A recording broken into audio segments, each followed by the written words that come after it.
reliable 100% fiber internet kaya ang sarap maging tambahay with Red Fiber. The Philippine Court of Appeals extends the shelf life or prescription period of cyber libel to 15 years when it upheld the conviction of Rappler CEO and Nobel Peace Prize winner Maria Ressa. If sustained, this would mean a person can be sued for cyber libel for something published 15 years back. The trial court in Manila that convicted Ressa and former Rappler researcher Reynaldo Santos Jr. in June 2020 had ruled cyber libel's prescription period was 12 years.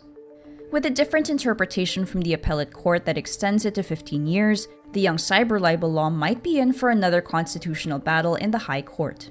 Ordinary libel in the revised penal code prescribes in 1 year, meaning one can only be sued within a year of publication of the questioned content. However, with Ressa and Santos' case, the Department of Justice ruled that the prescription period of cyber libel be within 12 years. International human rights lawyer Amal Clooney, one of Ressa's international counsels, says in a statement Tuesday, July 12, "I hope that the Philippine Supreme Court will now set things right and restore the country's constitutional commitment to freedom of speech." Clooney's co-counsel Quillan Gallagher QC says the world is watching how the new president responds. Neither Ressa nor Santos have to go to jail while they exhaust their remedies, and Rappler welcomes the chance to go to the Supreme Court and question the constitutionality of cyber libel once more. President Ferdinand Marcos Jr. nominates Toni Yulo-Loyzaga as the new Environment Secretary. Yulo-Loyzaga is an expert on climate disaster resilience. She has also served as Executive Director of Manila Observatory based in Ateneo de Manila University. Press Secretary Trixie Cruz Angeles on Tuesday, July 12, says Yulo-Loyzaga's nomination will still be subject to the fulfillment of required documents.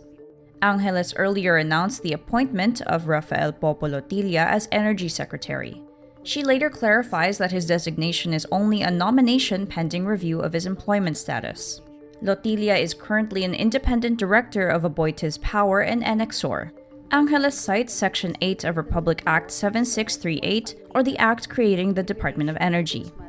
It says, no officer, external auditor, accountant, or legal counsel of any private company or enterprise primarily engaged in the energy industry shall be eligible for appointment as secretary within 2 years from his retirement, resignation, or separation therefrom.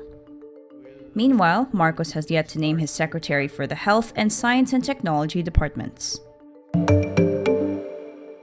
Vice President Sara Duterte, acting as Education Secretary, directs all public and private schools in the country to transition to 5 days of face-to-face classes starting November 2. In an Education Department order, the agency says no school shall be allowed to implement purely distance learning or blended learning except for those that are implementing alternative modes. The DepEd order also states school year 2022 to 2023 will begin on Monday, August 22 and end on July 7, 2023. The agency says it will give schools ample time to slowly transition into in-person classes by implementing any of the following options: 5 days of face-to-face classes, blended learning, meaning 3 days of in-person classes and 2 days of distance learning, or 4 days of in-person classes and 1 day of distance learning, and full distance learning. The DepEd says these options will only be implemented by schools until October 31, 2022. Duterte issues the order amid another surge in COVID-19 cases driven by the Omicron variant. Despite the increase in cases, the entire Philippines remains at low risk for the virus. A shouting war broke out during a Cagayan de Oro City Council session Monday, July 11, between Vice Mayor Jocelyn Rodriguez and the city's councilors. The heated exchange began when Rodriguez refused to recognize the City Council's majority floor leader, Councilor Ian Mark Nakaya, despite his pleas to be allowed to speak. When other members of the City Council majority raised a point of order, Rodriguez asserted that she is the vice mayor and ordered the councilors to sit down. Parliamentary rules allow the raising of a point of order even when another member is speaking. A more senior local legislator, Councilor Edgar Cabanlas, takes over and insists the vice mayor address the query about procedures. The presiding officer is different from the vice mayor. Huh? Remember that. You are not the queen here. Rodriguez and Nakaya are longtime bitter political foes dating back to vote-rich Nazareth, where they served as barangay chairperson on separate occasions.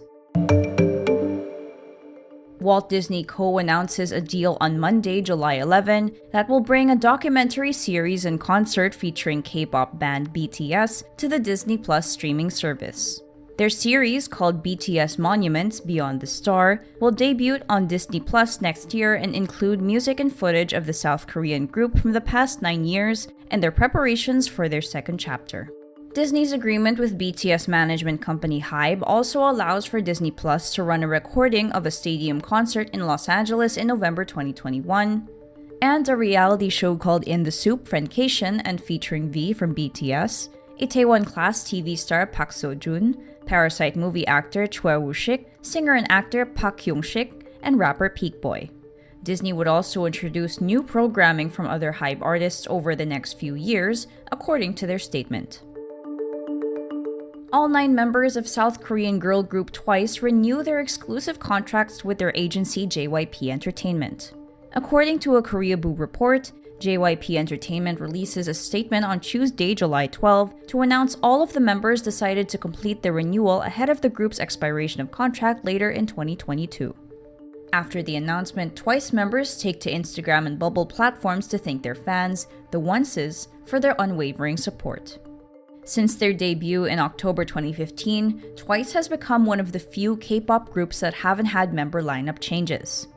Composed of Nayeon, Jonghyun, Momo, Sana, Jihyo, Mina, Dahyun, Chaeyoung, and Chewie, TWICE was formed through the reality program 16.